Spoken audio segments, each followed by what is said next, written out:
Vamos a desarrollar este encuentro para presentar, aunque sea brevemente y esquemáticamente, el pensamiento ni más ni menos que de Aristóteles, que en principio una primera referencia como para introducirlo sería entender que en él se cumple de un modo prodigioso esa expectativa que indica que la filosofía es una relación maestro-discípulo. Y ya hubo, desde luego, una primera instancia de eso, que fue la relación entre Sócrates y Platón, ¿no? En el mundo griego nos dan cuenta de esto, que Sócrates fue ese maestro que generó discípulos y que uno de ellos, desde luego, es el gran Platón. Y de algún modo también Platón es el que lo crea, lo inventa, lo hace personaje, lo hace su antecesor, lo convierte en su referente, no solamente filosófico, un referente moral, es un referente con respecto a cómo vivir, ¿no? Una filosofía que es además una actitud ante la vida, alguien que sabe vivir y sabe morir desde la filosofía. Y Platón es además un gran maestro. Desde luego, la Academia de Platón duró, no sé, 900 años, y esto indica, digamos, profusamente esa inclinación en Platón y en el platonismo a sentar unas bases, una historia, pero también a generar ese lazo directo de maestros y discípulos, que en parte se deja plasmado en lo escrito, pero básicamente se deja plasmado en el vínculo. De hecho, en un texto, Aristóteles menciona que Platón, lo más importante de su enseñanza, no lo dejó escrito, no las agrafatogmatas, ¿no? Que es como si hay algo inclaudicable, intransferible en la escritura, y que solamente aparece en los vínculos, en esa celebración del diálogo y de la transmisión oral y personal, y que está de algún modo también como ritualizada en esa conversación filosófica. De modo tal entonces que todo el acceso que tenemos a los textos platónicos son una parte, y una parte quizá no fundamental, ¿no? Bueno, este legado y esta transmisión y esta figura así emblemática del maestro y el discípulo se cumple fuertemente con Aristóteles, al punto tal de que tal vez Aristóteles rinde un buen culto a su maestro, haciendo cosas diversas a su maestro, presentándose de un modo no automático como sucesor de Platón, sino generando otra variante, otra perspectiva, otro gran recorrido en la historia del pensamiento occidental, en la filosofía, y dejando una huella indeleble que perdura, que reverbera aún en nosotros, y quizás pensamos de muchas maneras al modo platónico, siempre que soñamos con universales, siempre que aspiramos no a conocer casos particulares, sino a la generalidad. Está ahí Platón, pero está Aristóteles incluso quizá más que Platón, cuando advertimos nuestro sentido común, nuestra forma de pensar y de hablar, que está muy, muy cerca de aquello que va a plantear Aristóteles, ¿no? En esos rankings que a veces les gusta hacer en Estados Unidos, de cuáles son las personalidades más ilustres, más destacadas y que más repercusión han tenido a lo largo de la historia. Desde luego que las grandes figuras de las religiones, como Jesús, Mahoma, Buda, están ahí iniciales por la gran, digamos, repercusión de sus figuras y de sus pensamientos. Pero cuando nos acercamos al territorio de las ciencias está Newton, y de los filósofos claramente primero, de lejos, está Aristóteles, ¿no? Y esto marca también la importancia que ha tenido su pensamiento y lo que ha dejado su obra, y haremos hoy una brevísima presentación y nos centraremos en algunas cuestiones muy, muy puntuales, eh, que tienen que ver en principio con su concepción del ser, y este gran aporte que es un aporte diferencial al de Platón. Y en esto hay que marcar realmente que la figura de Aristóteles está en la senda de lo que es el gran problema, digamos así, metafísico griego, que es la pregunta por el ser.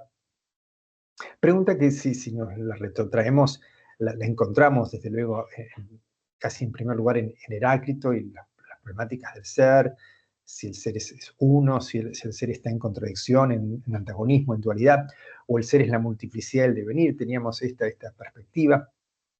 Teníamos también esa respuesta de Parménides, donde el ser, si lo pensamos con el rigor del logos, no puede ser otra cosa que uno, y no solamente el ser es uno, sino que es uno en el pensar.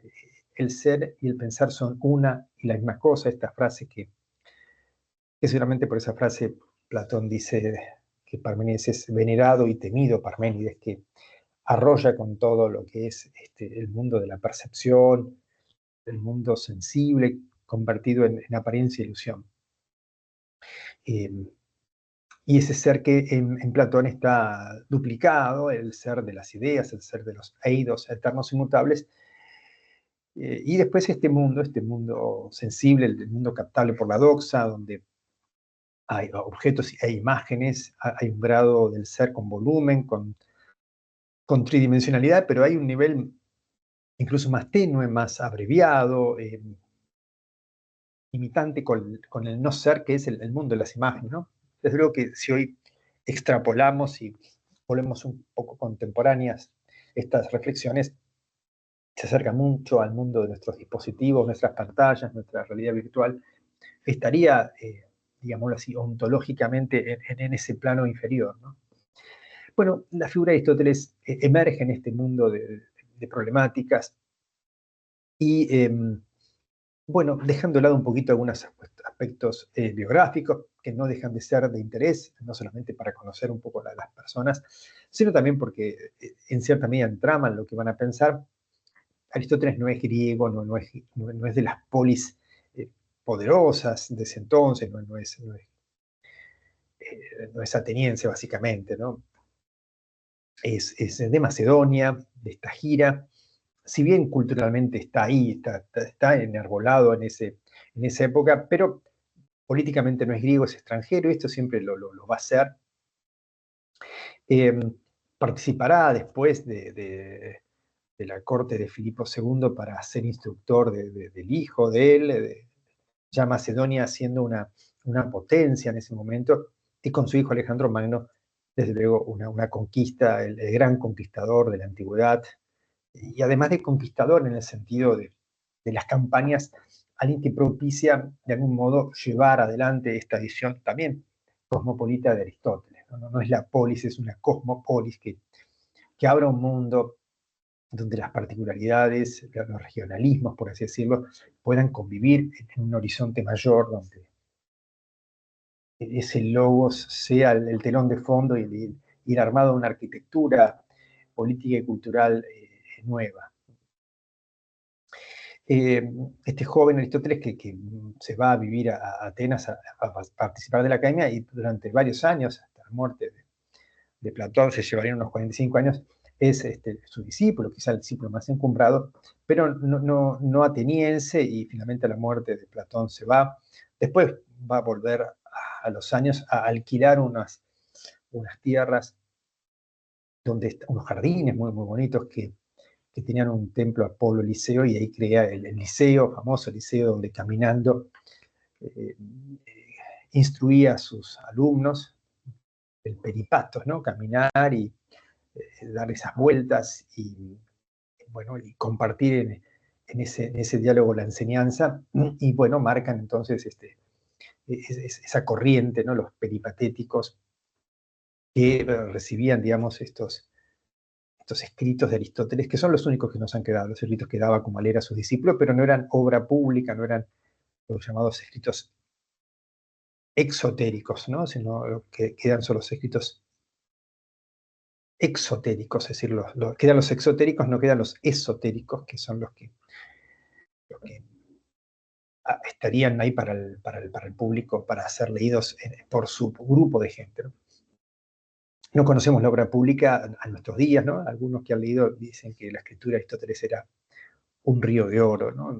Desconocemos eso, pero sabemos que además de escribir los textos que nos han quedado, que de por sí son un 25% de la obra que habría escrito, eh, no nos quedan, digamos, las obras literarias que se supone que ha hecho odas y demás, ¿no? Nos quedan los textos que llamaríamos textos, los tratados, ¿no? Los tratados sobre temas diversos, por ejemplo, básicamente el famoso textos de la lógica, el órgano, los textos sobre política, sobre ética, sobre retórica, la poética famosa de Aristóteles que conocemos del mundo del teatro, de la tragedia y la comedia griega gracias a Aristóteles. Eh, Conocemos más por lo que nos dice Aristóteles que por la fuente real de los textos literarios que nos han quedado, no tanto de los trágicos, de Esquilo, Sófocles y Eurípides, de Aristófanes, el comediante, nos han quedado, pero no tantas obras como las que incluso menciona el propio Aristóteles allí, o de otros tantos que desconocemos, ¿no? Entonces, le debemos mucho de la historia de la cultura griega, de su arte, pero también de su pensamiento. En su texto de la física recopila mucho material que si no fuera gracias a él no sabríamos nada, ¿no? Por ejemplo, de Anaximandro nos queda esa frase famosa sobre el apeiron, que la recordamos gracias a que el propio Aristóteles la retomó allí y digamos, digamos ahora con una especie de cuidado intelectual, de propiedad intelectual, digamos, reconocida en Anaximandro, dice y lo cita, ¿no? Y así a otros, ¿no? Bueno, pero si nos centramos en el problema del ser, que es el que un poquito vamos a hilar, en Aristóteles hay realmente una comprensión de la realidad preexistente del mundo griego, de estas diversidades de posturas, ¿no? Y recordemos que venimos así de transitar del mitos al logos, en un tránsito que no es lineal, que es como arremolinado, donde mitos y logos se conjugan y hasta que se abra paso un poco más fuertemente el logos, pero esto nunca es un paso definitivo. De hecho, muy interesante la propuesta de Platón, o muy interesante o posible para él, la propuesta de pensar alegóricamente, es decir, pensar con alegorías que tienen que ver con ese tránsito de mitos al logos y de formular una concepción que es eh, en parte narrativa, cercana al mito, sin parte argumental y cercana al despliegue abstracto del logos, ¿no? Recordemos la famosísima alegoría de la caverna, que es más narrativa, o la alegoría de la línea, que es más argumental, más de un diagrama del despliegue del alma hacia, hacia la captura de las ideas, de las formas eternas inmutables, los eidos, ¿no? Bueno, en Aristóteles tenemos otra perspectiva. En primer lugar, una desconfianza en tener que plantear una duplicidad de mundos, ¿no? Aristóteles va a plantear este mundo, ¿no? Y tal vez como linda imagen está la famosa escena de la escuela de Atenas, ese cuadro del siglo del Renacimiento, el cuadro de Rafael donde presenta esa suerte de Dream Team griego que va desde Homero hasta Hipatia, digamos, son 10, 12 siglos reunidos allí en personajes que se vuelven así, todos presentes en esas escalinatas, donde están todos, está Alejandro Magno, está Euclides, está Ptolomeo, está Heráclito, Parménides, está desde luego el mismísimo Sócrates dialogando, pero bueno, la escena principal la dominan los dos más importantes que son Platón y Aristóteles. El gesto de Platón es hacia arriba, hacia el topos Uranus, hacia el mundo de las ideas. Aristóteles alarga su mano hacia este mundo que es el que hay que pensar. Y hay una famosísima frase de Aristóteles que es la que un poquito nos puede mover en un inicio para esta reflexión, y que es esa frase que dice que el ser se dice de muchas maneras. El ser, claro, ya habíamos dicho que en Heráclito hay al menos 3 formas de pensar al ser, bueno, Parménides queda una sola, desde luego. Hay esta dualidad en Platón, o distintas escalas del ser, ¿no? En las imágenes, en las cosas, en el eikon, en el pragma, en el eidos matemáticos, en el eidos metafísicos y moral. Hay como una suerte de escalonamiento, de estratificación ontológica. Bueno, cuando Aristóteles nos diga que el ser se dice de muchas maneras, refiere a esto y refiere también desde luego a su propia visión, y a lo que él va a presentar y que haremos nosotros ahora brevemente. Este ser que se dice, y con todo el peso de ese se dice, se habla, se piensa, ese legein, ese verbo griego legein, que es al mismo tiempo eso, decir y pensar. Y desde luego esta impronta en donde lo importante, lo básico para pensar es tener el lenguaje. Si el lenguaje no nos ofreciera sus cualidades, sus formas sintácticas, sus posibilidades semánticas, no podríamos pensar, o por lo menos el pensamiento no tendría esta dimensión que logra, digamos, a través del mundo griego, ¿no? O que lograría en un lenguaje que lo permitiera así, ¿no? Pensemos que ser un civilizado es tener logos, el hombre es un animal con logos, es un animal de la polis, y en simultáneo se dicen estos dos rasgos, el hombre es un animal de polis y es un animal de logo, con logos, fuera está la barbarie, fuera están los que no hablan griego y los que de algún modo no piensan, no llegaron a ese estrato cultural que les permita pensar y organizarse políticamente, ¿no? Y la ciudad es hija del logos y el logos sucede en la ciudad básicamente, ¿no? No hay un pensamiento ermitaño, no hay un pensamiento alejado de la ciudad, desde luego alejado de la conversación. En la conversación es donde sucede el pensamiento, donde surgen las ideas, donde se presentifican los conceptos y donde está esa vitalidad del pensamiento. Desde luego, no está en la escritura, esto es algo que ya había planteado mucho Platón, o paradójicamente Platón, porque escribe este tema, digamos, del rechazo a la escritura y al mismo tiempo la reivindicación fuerte del logos y del diálogo, ¿no? Pero esto lo tiene que escribir y sus escritos son un poquito un intento de mantener vivo o encendida la dinámica del diálogo, ¿no? Es muy bonita, digamos, esa escena del Fedro de Platón, donde dialogando Sócrates con Fedro, Fedro está leyendo un papelito sobre el dios Eolo, y bueno, y Sócrates se enoja y se tira eso, ¿no? Digamos, no uses esas ayudas memoria, esos recursos, ¿no? Que son como un farmacón, ¿no? Algo que te cura de una enfermedad, que sería la falta de memoria, pero también te la genera, ¿no? Te genera esa falta de memoria, ¿no? Como esta doble acepción de un fármaco, un narcótico también, ¿no? Algo que te cura y también te enferma, de alguna manera. Pueden ser las dos cosas, ¿no? Bueno, Aristóteles entonces nos va a plantear el ser se dice de muchas maneras, y estas múltiples maneras tienen que ver entonces con lo que para él son las categorías. Y esto va a ser un término muy importante, un concepto muy importante, el concepto de categorías. Hay distintas categorías que piensan el ser, todas ellas muy ayudadas entonces con la estructuración del lenguaje. Y efectivamente, cuando pensamos el ser, y lo hacemos en términos de un modo, cómo nos organizamos gramaticalmente las oraciones, que es en términos de sujeto y predicado. El quién y de qué es, y todo lo que se dice de ese quién. Digamos, si usáramos la expresión, la manzana es roja, liviana, dulce, la manzana está en el árbol, la manzana se cae en la cabeza de Newton, etc. Bueno, todo esto está predicado sobre la sustancia de manzana, ¿no? Por eso entonces esa sustancia es el sujeto, y todo lo que predicamos, todo lo que decimos sobre serán los accidentes.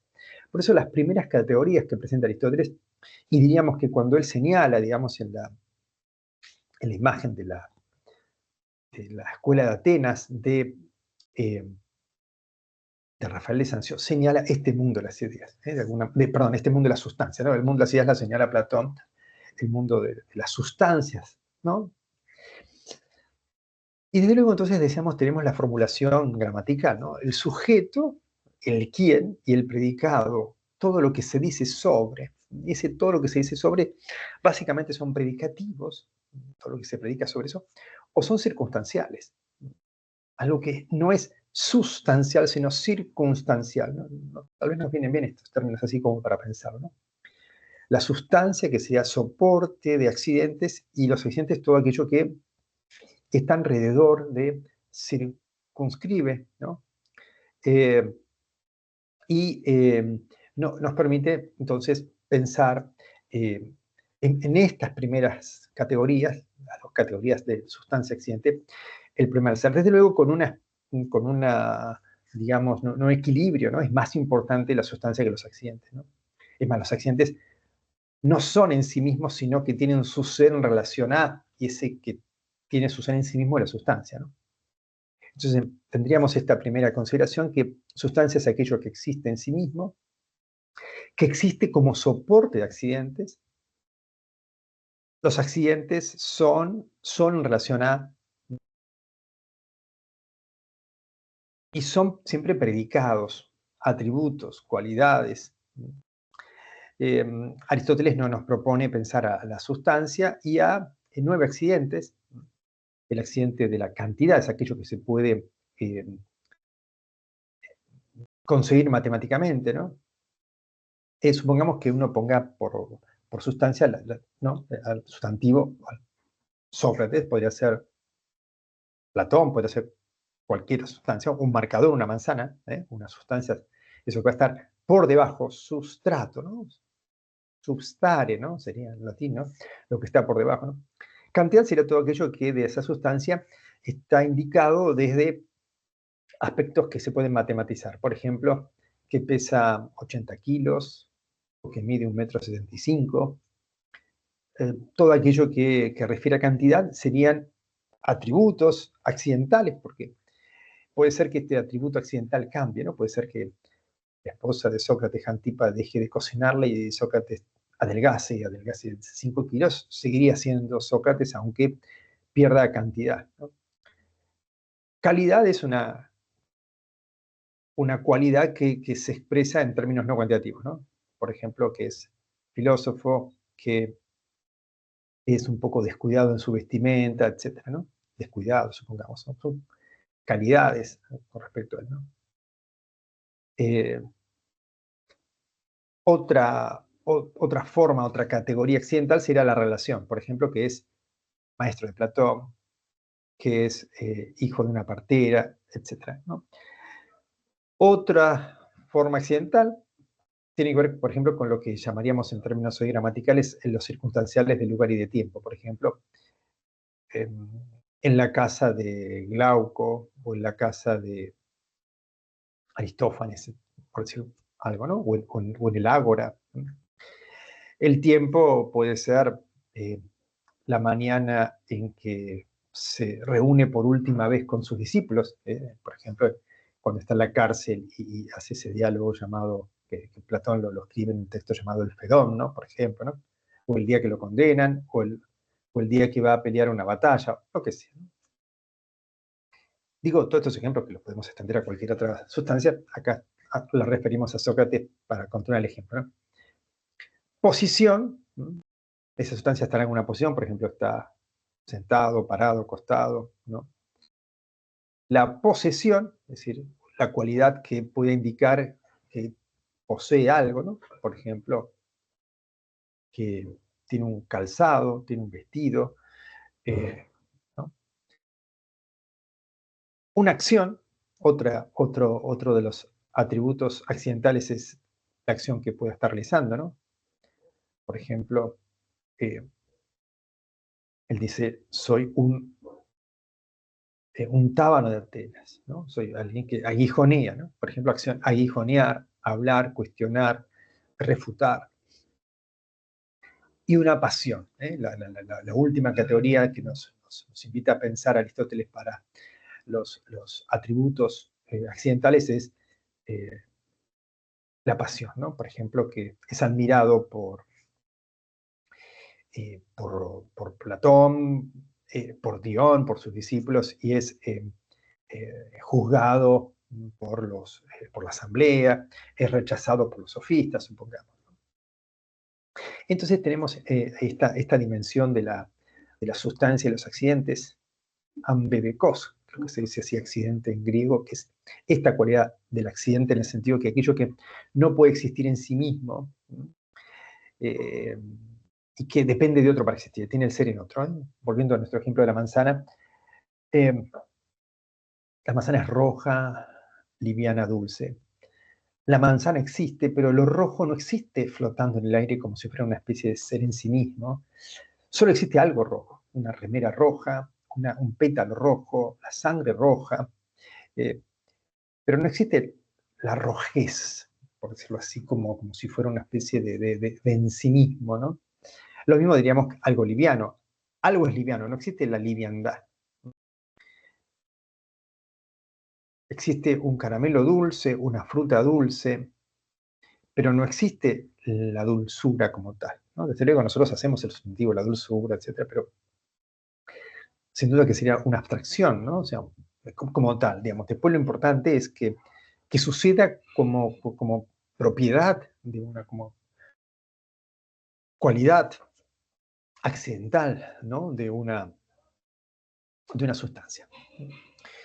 Y, y acá hay un punto muy interesante, ¿no? Si uno pudiera seguir tal vez un razonamiento de Aristóteles, tal vez como él lo ha pensado, ¿no? Pero, o imaginemos con qué problemas se fue encontrando además para seguir extendiendo esta pregunta, ¿no? Acerca del ser y por qué se dice de muchas maneras. Uno podría sustraer todos los accidentes, ¿no? Podríamos pensar que una manzana eh, puede no ser roja, puede ser verde y sigue siendo una manzana, que puede ser dulce o puede ser ácida y sigue siendo una manzana, ¿no? Que puede estar todavía, digamos, prendida al árbol o se puede haber caído, etc. En fin, muchas cosas pueden haberse eliminado de eso que existe no en sí mismo, digamos, con los accidentes pueden ir cambiando, pero hay dos cosas que no podemos sacar, ¿no?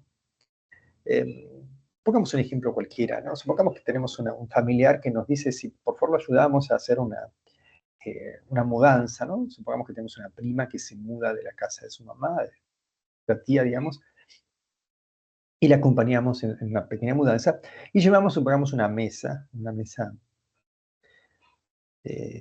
bueno, que la trasladamos de la casa de una a otra. Y uno diría, bueno, algo ha cambiado allí, que es el lugar, ¿no? De estar en la casa de nuestra tía a estar en la próxima casa de nuestra prima. Y nuestra prima, digamos, que dice, mira, me gustaría cambiarle el color. Supongamos que era una mesa pintada de azul, la va a pintar de verde, ¿no? Bueno, cambia una cualidad, ¿no? No solamente cambió, digamos, el tiempo, cambió la posición, era de nuestra tía y ahora es de nuestra prima. Supongamos pasó la pasión, digamos, nuestra tía ya no la quería y ahora la quiere, ¿no? Esa pasión del querer un poco un objeto, supongamos, ¿no? Y van cambiando todos los atributos, no pasa nada, sigue siendo la misma, digamos, la misma sustancia. Ahora, supongamos que nuestra prima dice, la verdad que, ¿sabes qué? Ya que estoy haciendo cambios, le voy a cambiar la madera. Y le saca la madera. Pero resulta que la mesa es de madera. ¿Qué pasa si le sustrae la madera? Algo pasó y que no es solamente un cambio existencial, parece estar afectado en la propia sustancialidad, porque la mesa es de madera, ¿qué queda? Bueno, desaparece la propia sustancia, ¿no? Entonces aquí Aristóteles plantea algo interesante, que es, si bien la sustancia es soporte de accidentes, si bien la sustancia es lo que está conteniendo accidentes, y pueden cambiar los accidentes, pero la sustancia no, que la sustancia es primera a los accidentes. Aunque, y esto es bueno decirlo, y es importante decirlo, nosotros capturamos los accidentes. Después, en todo caso, inteligimos la sustancia. O sea, nosotros ahora hacemos un trabajo muy particular cuando decimos, mira, una manzana. Y en realidad hemos visto algo de una forma relativamente redonda, digamos, ¿no? De un peso ligero, de un sabor, de una textura, de una serie de atributos secundarios, digamos, de atributos que tienen que ver con esas cualidades accidentales. En realidad, nosotros decimos manzana, pero como esa suerte de colección de todos esos accidentes y que le ponemos un nombre, pero que además, y esto es importante decirlo para Aristóteles, en esa colección de accidentes no hay nada en el medio. Sí, hay algo muy importante en el medio, coagulando todo eso que es la sustancia misma, ¿no? La manzana misma es eso, aunque vemos en realidad sus cualidades, pero el es está ahí adentro, por así decirlo, ¿no? Y ese es manzana lo inteligimos, lo pensamos, bueno, y de hecho tenemos la palabra, el sustantivo manzana, que nos ayuda y nos da, ¿cómo decirlo?, la obviedad de que eso es una manzana. Bueno, digamos, esto es importante decirlo, tal vez no es motivo de ahora, pero en el futuro un autor llamado David Hume va a plantear que, bueno, nombrar la manzana es simplemente nombrar una colección de accidentes, tal vez no hay nada detrás, ¿no? Pero bueno, esto sería otro tema, digamos, una crítica a esta noción de sustancia, pero que vendrá muchos siglos después. ¿Qué pasa entonces si le sacamos la madera? No pasa cualquier cosa, pasa algo muy importante. Deja de ser, porque la materia y la forma, estas dos instancias, no son solo dos accidentes, son dos categorías que nos ayudan a pensar la sustancia. La sustancia es, entonces,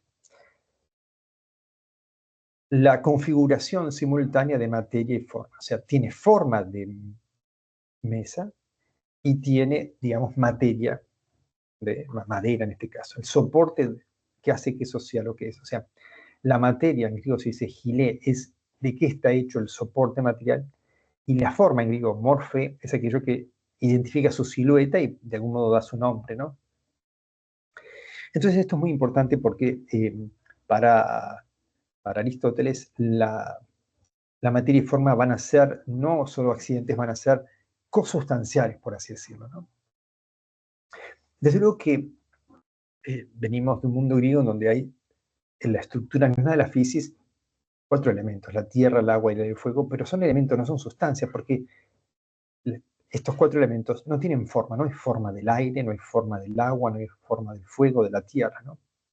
Son elementos constitutivos después de la sustancia, ¿no? Y de luego después también hay algo, lo menciono así rápidamente, que son los que serían los entes homeoméricos, las homeomerías, ¿no? Que son esas instancias del ser, digámoslo así, que tienen materia, la forma ya aparece, pero la forma no es definitiva. Supongamos cuando decimos, no sé, nube. La nube no tiene forma de nube, porque se separa una nube, por ejemplo, el viento la corre y tenemos 2 nubes, ¿no? Y hicimos pan y cortamos un pedazo de pan de cada lado. Digamos, ¿no? La determinación de la forma no es lo crucial, ¿no? Ahora, supongamos que tenemos un papel y lo partimos por la mitad, tenemos 2 papeles. Ahora, si tuviéramos un billete y lo partimos por la mitad, algo pasa allí, porque el billete no es un ente homeomérico, es una sustancia donde la forma, dada de alguna manera por su valor nominal, establece una suerte de unidad, ¿no? que hace que eso sea un billete, y partirlo por la mitad es romper un billete, romper una sustancia, ¿no? Vos partís un chocolate y lo partís por la mitad y tenés chocolate de los 2 lados, ¿no? Pero no con otras cosas. Es decir, si partís, no sé, una lapicera por la mitad, no tenés 2 lapiceritas, tenés una lapicera rota. Pero si tenés una tiza y la partís por la mitad, tenés tiza de ambos lados, ¿no? Con cantidades inferiores, ¿no? Entonces, los elementos son pura materia sin forma, por así decirlo. Esos entes homeoméricos son materia con forma, pero la forma no es determinante. El chocolate no tiene forma de chocolate. El chocolate es chocolate, el pan es pan, la nube es nube, etc., ¿no? Por ejemplo, nuestra piel es un ente homeomérico, o sea, la piel nos lastimamos y, no sé, se cae un pedacito de piel, no sé, y es piel de un lado y de otro. Nuestras uñas también, supongamos, cortamos las uñas y hay uña de ambos lados, digamos, una todavía pegada a la cutícula, digamos, y otra que no, pero sigue siendo lo mismo de un lado y de otro, ¿no? Pero una sustancia ya es una configuración simultánea de materia y forma. Y después habría, y hay que decirlo también, una instancia donde habría formas sin materia, que son las figuras matemáticas, por ejemplo, ¿no? No hay materia del triángulo. En tu caso hay un contenido formal, que sería, digamos, que sea una figura de 3 lados, ¿no? O los números, ¿no? Son formas abstractas, ¿no? Sin contenido en particular, ¿no? Y hay digámoslo así, un tercer binomio, también muy importante para Aristóteles para pensar el tema del ser, que es un problema que estaba en Aristóteles, perdón, en Heráclito, bueno, un problema que lo erradica Parménides, que es el problema del cambio. ¿Por qué hay cambio en el ser? ¿Por qué tenemos una semilla y esa semilla puede convertirse en un árbol? ¿Por qué un niño puede ser un adulto? ¿Por qué hay este movimiento, este devenir, esta transformación, ¿no? Y en esto plantea una concepción muy interesante Aristóteles, que es pensar dos nuevas categorías que son las de acto y potencia. Tal vez en español parecen estar como más aisladas, más alejadas unas de otras, ¿no? En griego los términos, ¿no? Para potencia está el término dynamis, o en realidad nosotros usamos la palabra potencia para lo que en griego se dice dynamis, que nos da un poco la idea, porque en español también tenemos la palabra dynamis, dinámico, por ejemplo, ¿no? En los idiomas contemporáneos. Pero para lo que traducimos como acto, que parecía ser algo quieto, fijo, estable, ¿no? Los griegos tienen la palabra energía, ¿no? O Aristóteles usa ese término que de algún modo da una idea de algo que contiene un potencial, ¿no? O sea, y que tal vez la palabra acto parece ser algo que se ha fijado, que ha llegado a un lugar y se ha quedado como estable, ¿no? Pero bueno, tal vez no hay que perder de vista eso, que ese acto es también factible eventualmente de potencia, ¿no? El ejemplo típico es la semilla está en acto de semilla y está en potencia de ser un árbol si ciertas condiciones están dadas, digamos, está en la tierra bajo ciertas condiciones de luz, de agua, de nutrientes, o sea, ciertas posibilidades reales de ser se dan, esa es la potencia, entonces puede transformarse en árbol y convertirse ahora en esta nueva actualidad que es la de convertirse en árbol. Esto es un tema muy importante porque la potencia no es otra cosa que las posibilidades reales de ser y el acto es justamente actualizar, hacer presentes esas potencias que por alguna razón se pueden desplegar, ¿no? Y desde luego, claro, en el acto hay una especie de perfeccionamiento de la potencia, ¿no? Digámoslo así, un bebé es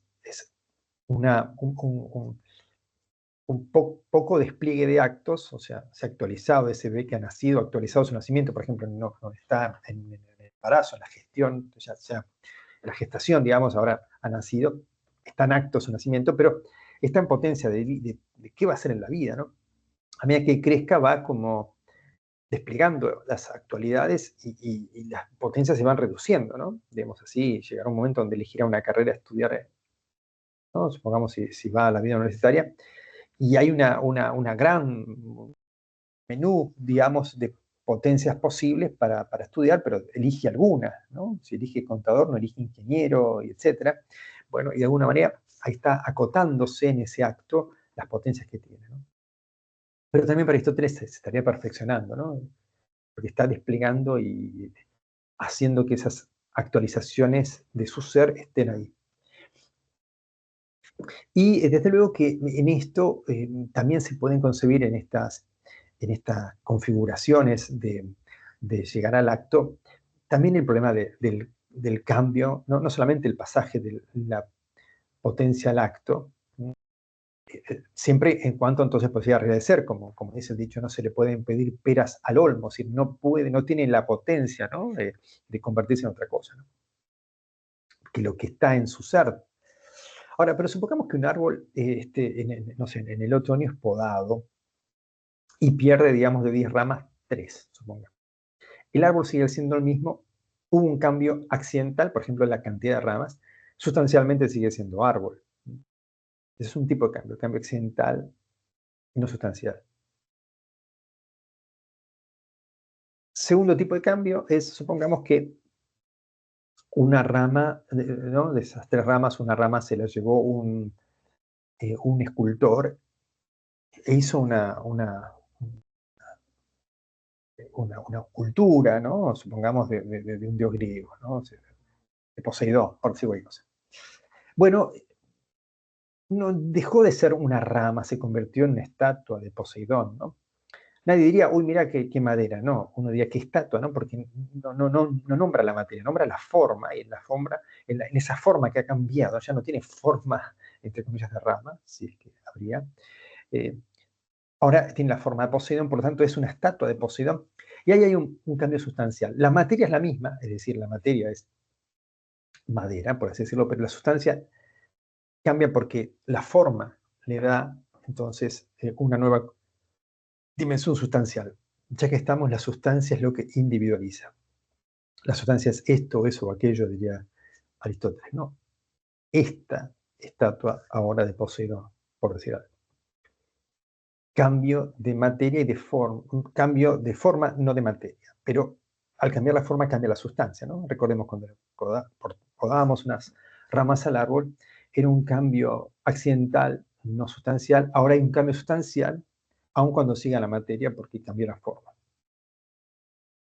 Digamos, cuando pierde 3 ramas, no pierde la forma de árbol, ¿está bien? O sea, aunque cambie la cantidad de ramas que tiene, ¿no? O sea, como una persona, si se corta las uñas, sigue siendo una persona, ¿no? Etcétera, ¿no? Bueno, y digamos que otra rama se la lleva un artesano que corta 20 bloquecitos así, ¿no? Como si fueran así como algo que usamos, por ejemplo, digamos acá en Argentina, un portapava, digamos, para poner la pava cuando uno prepara el mate, digamos, y ponen la pava. Y los 20 son medios parecidos, y digamos que no importa mucho cuál es cuál, digamos, si cortas esos 20. Bueno, esos serían, entre comillas, para nosotros los que llamamos entes homeoméricos, es decir, son cantidades que se separan de la madera y se hacen más chiquitos esos bloques. Y bueno, hasta ni siquiera tenemos un nombre en particular para decir, no sé, un apoyapava, digámoslo así, ¿no? Y bueno, la última rama se la llevó el leñador, que esa noche de frío la usó de leña. Y bueno, entró en combustión y generó calor y a la mañana quedaban solo cenizas, ¿no? Entonces uno se preguntaría, ¿qué pasó allí? Nos parece un proceso normal, no preguntaremos mucho, pero metafísicamente pasó algo muy importante, ¿no? Física y metafísicamente hablando, es decir, dejó de ser la sustancia que era, digámoslo así, una rama, y pasó a ser fuego, y pasó a ser ceniza. Es decir, hubo un cambio en la materia y la forma, al punto tal de que, digamos, bueno, sí, sin entrar mucho en detalles físicos, de la física, digamos, con la materia, energía y combustión y cuestiones de ese tipo, ¿no? Esto va a ser muy importante porque son variaciones del cambio pensado desde acto y potencia y pensado también desde la materia y forma, pensado desde la sustancialidad. Todo esto está en común, ¿no?